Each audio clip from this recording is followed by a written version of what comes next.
Hello and welcome to another Marty's Matchbox Makeovers. Today I am making over this number 50 pickup, which first came out in 1958. So this is one of the older models and the ones that I actually really like working with because of their simplicity, their simple colours, their simple design, and just the pure beauty of them. They are just such simple little toys that brought so much pleasure to so many kids when they first came out. Now, unbeknownst to me, these vehicles came out in two colours. Now I have two of these. One of them is this tan colour. I thought that I would use this as an example to mix up the paint to paint this other one that I'm doing up. However, a little bit of research has revealed that they actually came out in two colours. One was the tan colour, which was the 50A6. The one I'm handling now is the 50A11, and it's a two-tone model with like a off-white or tan top and a red body. So I shall be doing this one up in the alternative colour scheme. Now I'm using Roger Darkins' catalogue here of all the early edition Matchbox models, and here you can see the 50A6, the 50A3 and the 50A11. Not too sure what the difference is between them, except that this one is definitely the two-tone model because of that colour in the rear tray there. So for the red I'm using this Mr. Hobby 327 straight out of the pot, as I believe it to be a close match to the original colour. But before I commit, I do a test by smearing a little bit here on the side, matching it to the original colour, and as you can see it is a very close comparison. It is very near to the same colour. Now for the tray and the roof, I am doing a light grey. Basically I'm using some white, some grey, and I'm undecided as to whether to put a drop of green or a drop of blue, but I shall get back to that in a minute. It's all a matter of experimentation, and this is always the most time-consuming part of the whole makeover, trying to make up the paint to match the original before I strip the model down. So I'm dumping a whole lot of white there in this shot glass, and I'm adding a little bit of grey to dull it down a little bit. And I wrongly assumed that the grey was a stronger colour than it is. It's not as strong as the black. Obviously the black just turns white instantly to grey, but the grey turns the white to a darker white. So here I'm putting a little spread of it on the tray after I've mixed it up with some light grey and blue paint, and it's totally wrong. It is so bright it looks almost white. That's the weirdest thing about this. It's grey in the pot, you put it on the model, it's snow white. It's all about comparison.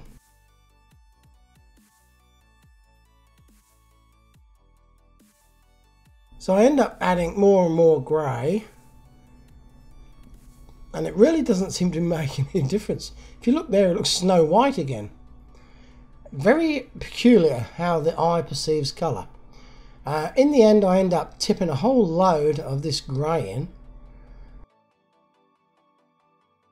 Extra blue.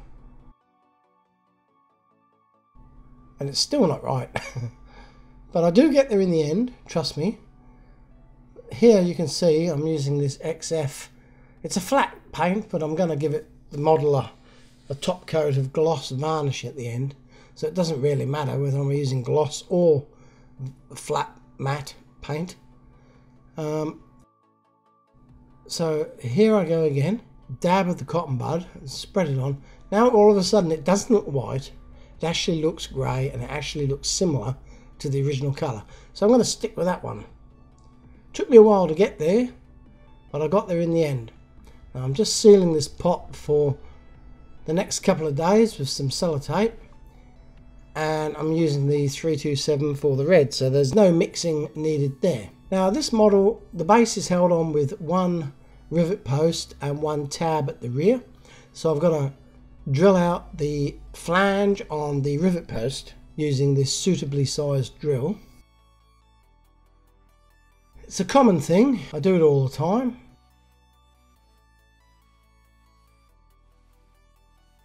It's not difficult, just have to try and be careful not to remove too much material. Just the barest minimum really is what you want to be doing. That's what you're aiming for, the barest minimum amount of material to be removed. Now using this flat bladed screwdriver, I just prise the base off and it actually comes off quite easily. And I see why. The front of that base is cracked.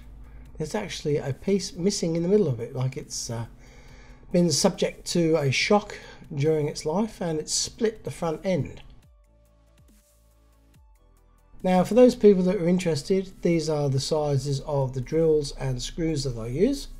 So I left this in because so many people email me and say, what size screws do you use, what size drills do you use? Well, hopefully if you freeze frame that, you can see exactly what I'm using.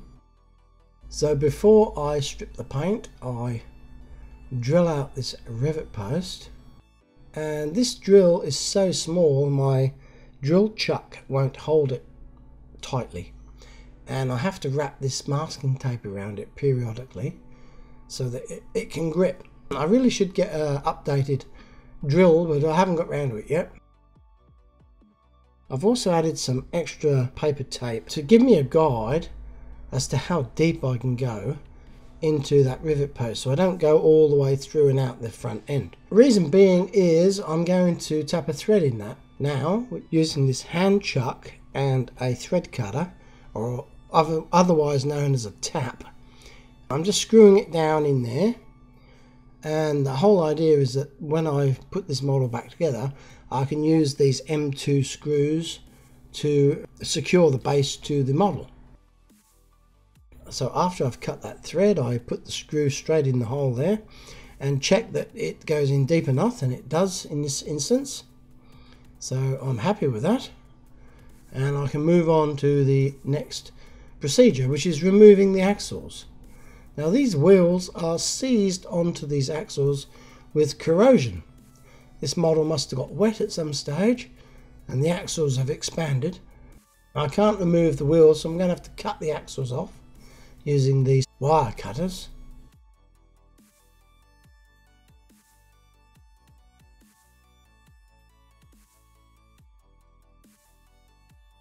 And I place them in this little bowl, and here you can see that piece there, that hole that I'm going to have to try and repair.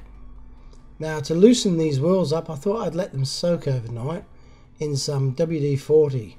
It's metal wheels on metal axles, so there shouldn't be an issue here. They're not going to melt because they're not plastic, and hopefully tomorrow they should all be loose and I can separate the wheels from the axles and then make some new axles to put the wheels back on the model. So whilst that is taking place, I am now going to strip the original paint off the base and the body using this gel type paint stripper. I spread it on with a brush. This brush is one brush that I keep set aside specifically for this purpose. That way I won't get it mixed up if I'm ever using it to paint something. And after the paint stripper has softened the paint, I remove it in the sink here with some running water and a toothbrush, and it's quite effective. The majority of the paint comes off, and anything that doesn't come off at this stage I will remove using a small wire brush. This one is probably a steel bristled one, I'm thinking, looking at the colour of the bristles. And I'll just get into all the edges and the details here and remove any paint that wasn't dislodged at the time by the paint stripper. And then after that I'll give it a quick once over with this wire brush in the drill, just to kind of scuff up the body to receive the undercoat spray paint that I'm going to put on in a minute. At this stage also I'm removing any oxidization that may be present on the model. And I also use this bronze wool from lustersheen.com, and it's a great product. I love it. It's polishes up the exterior of the model and the base, and it's all one step closer to being finished. So here I'm using some small pliers just to straighten out the base. It's kinked a little bit in the middle, and it was split on the end there. As you saw, I joined those gaps up at the front. Not happy with it quite yet, so I give it a little bit more tweaking.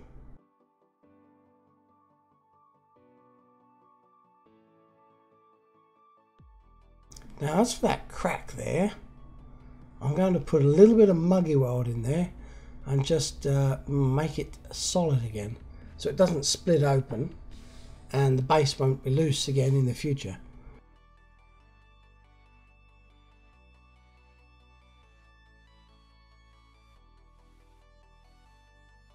So these muggy weld rods, they are a type of solder, and they melt at a very low melting point, and they're ideal for this pot metal, i.e. Matchbox cars, etc.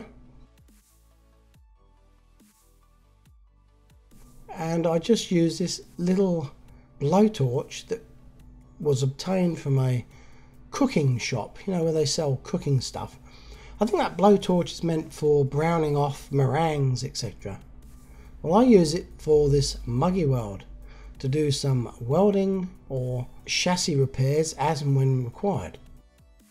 Most important thing is that you use plenty of flux, and you only put it where you want the metal to flow to.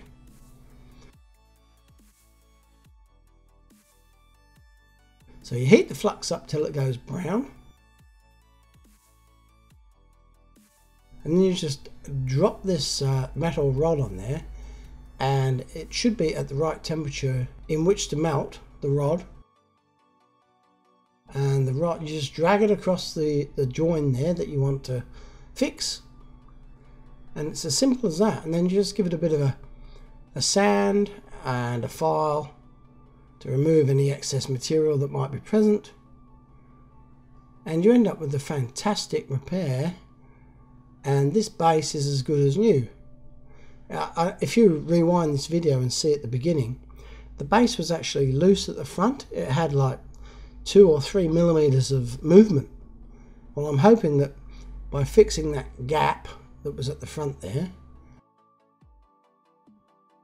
that movement will not be present when I put this thing back together again.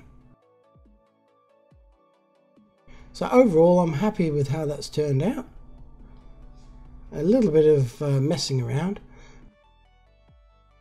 I actually also added some model filler here, some putty, because I scored it a little bit deep with the filing.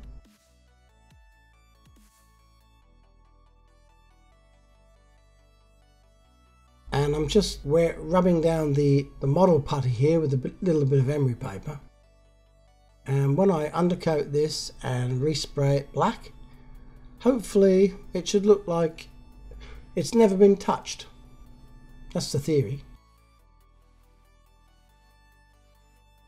So I'm going to give it a coat of this fine grey surface primer to begin with, and then I'm going to give it a coat of some satin black, which is a popular product that I use. A lot of these Matchbox vehicles came out with a satin black, if you will, base. So I use a small can of satin black that I bought from the $2 shop for that. Now here's the body. As you can see, I've also given this an undercoat of light grey, and you can see the detail now that the original modelers have put into it. The planks in the rear of the tray there, and the rear tail lights, and the hood ornament, all that. And it's quite amazing how much attention to detail they actually took. Now these axles and wheels have been soaking overnight, and finally they come loose. Well, one of them did. One of them was finger tight, but a couple of them were really tough, and I had to hit them with a small hammer to shock the axle out of the wheel. I'm going to replace these axles, so it's no big deal.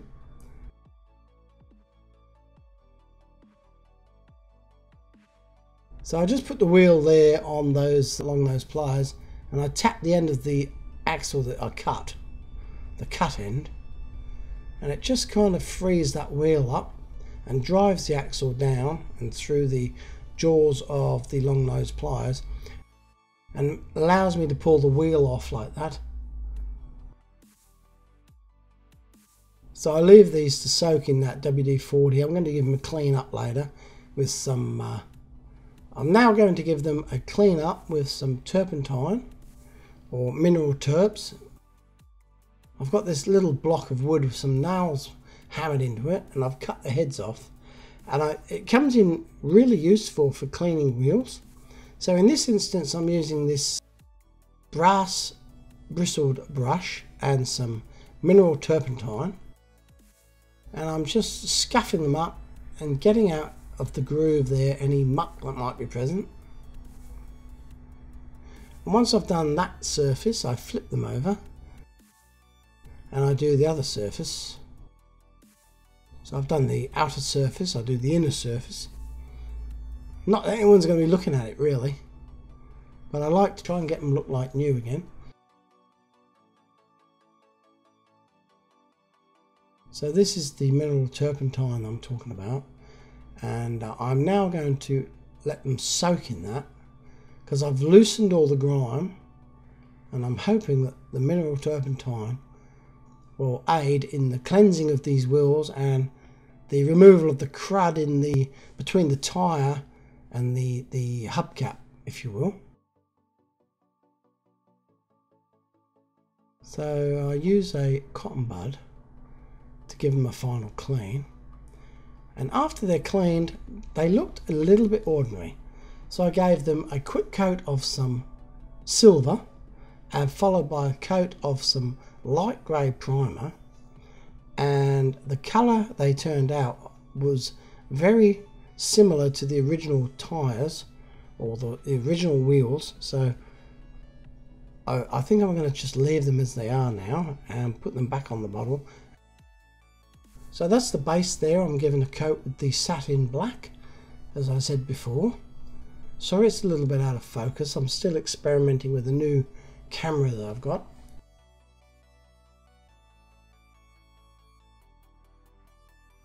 I'm going to spray the lower body and the bonnet and the front end of this car with this red paint that I've chosen for the makeover. I add some thinners and stir it up with this little electric stirrer, which is a great thing. If you haven't got one, I recommend you get one because they're fantastic. And I just give this thing first up a light coat and then a full-on coat. And you can see it's wet and it dries to a beautiful high gloss finish. You've got to get a fairly decent amount of paint on these models to get this finish. A lot of people stuff around with multiple layers of fine, building it up as they go, but in my experience, and I must admit it's limited, I find more often than not, if I just go hell for leather straight off the bat and it's got a good base coat, then you can't go wrong. Now this model, if you remember, was a two-tone model. I picked the harder one of the two. I could have just painted this tan, but that would have been the easy way out, so I'm going for the two-tone model. And now that the red paint is cured, I'm masking it off with this masking tape.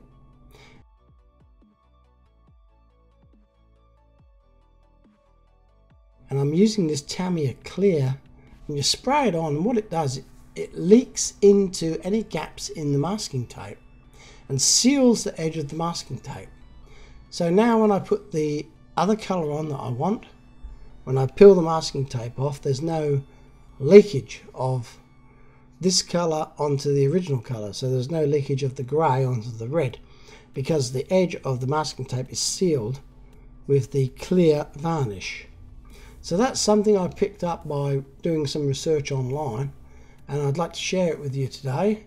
It's a great tip if you're going to be doing a two-tone model and you need to mask it off.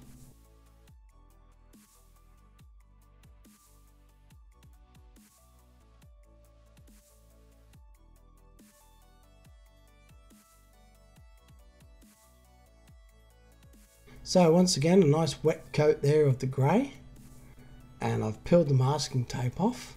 All that's left now is to add a few details using the silver ink pen from the Pentel brand ink pen. It's my preferred silver. It's very original in relation to the type of silver that Matchbox used. They didn't have the luxury of chrome inks in those days.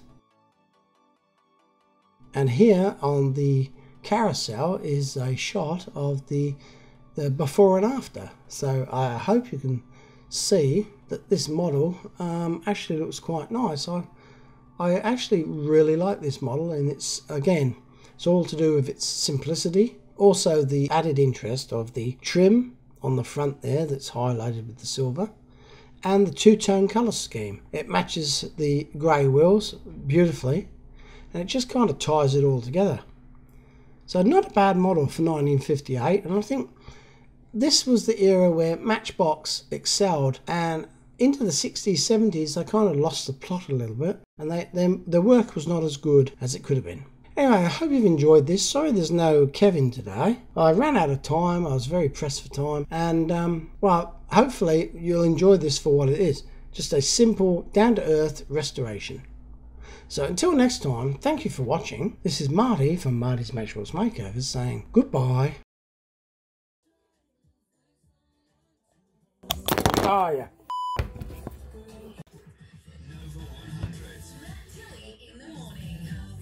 Mother. That's solid on there. Mom.